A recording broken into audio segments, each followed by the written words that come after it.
Now, from across the tri-states, this is KHQA Sports.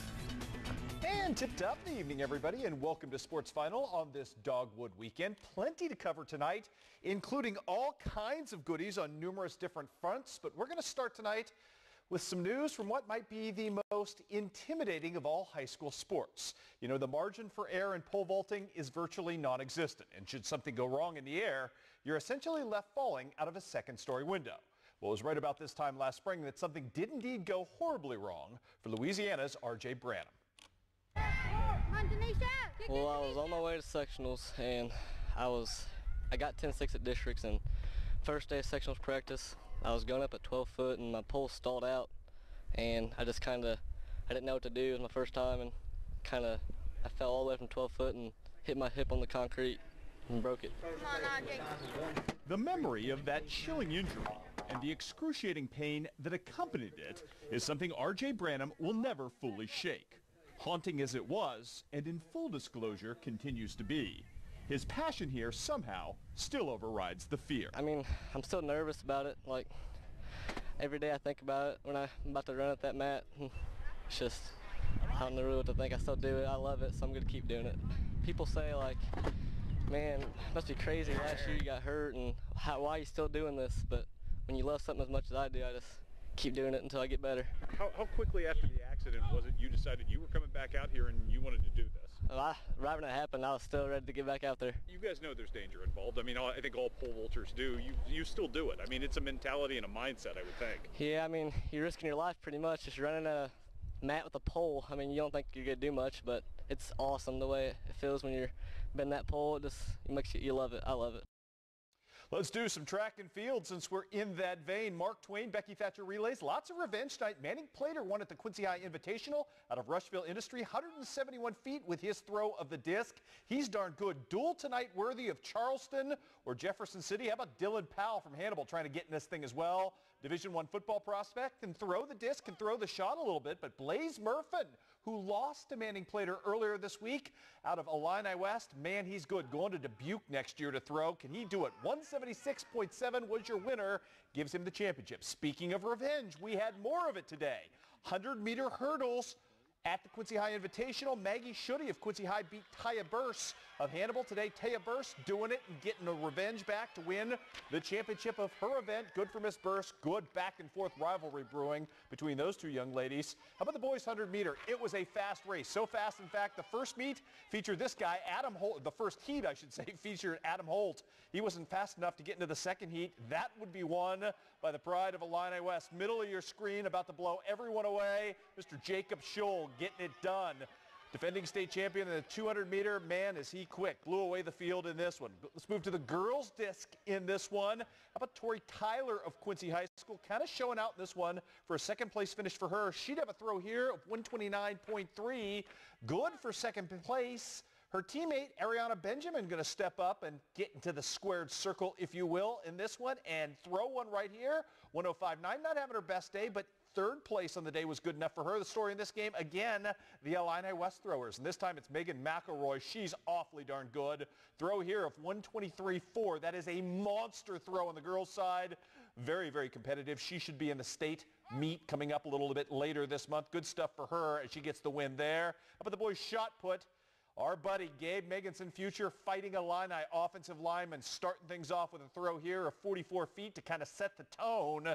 Blaze Murphin, though, going to kind of shave him right here from Illini West, getting back in, trying to title in both the disc and in the shot tonight. Mr. Murphin, though, going to end up just a bit shy of that, though he's going to throw right here, 48.5 feet. Good stuff from Murphin. The story of the day, though, the Hannibal Pirate, Dylan Powell, who we showed you earlier, 49.4 with this throw coming up right here. Ended up winning it with a throw of better than 50. The Hannibal boys end up winning the team title as well. On the girls' side, this day, all about the relay teams for Illini West.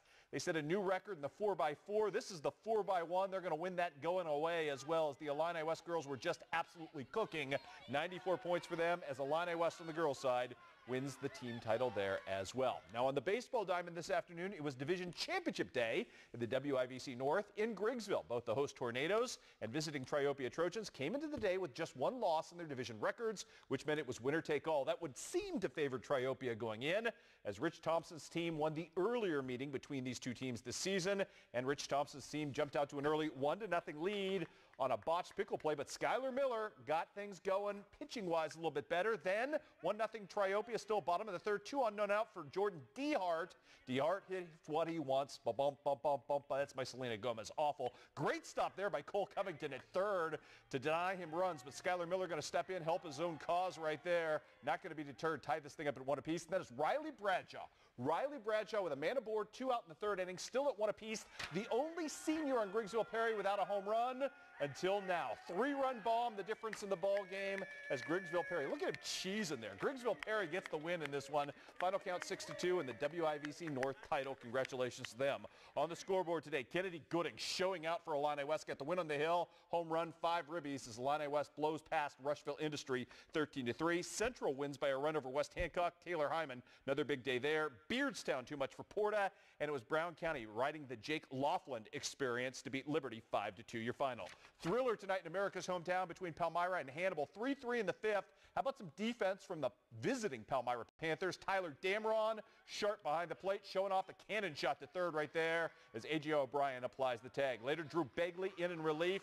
Strikeout to get his team out of the inning right there. More defense coming from Palmyra as well. Dameron not to be touched or tested in this one.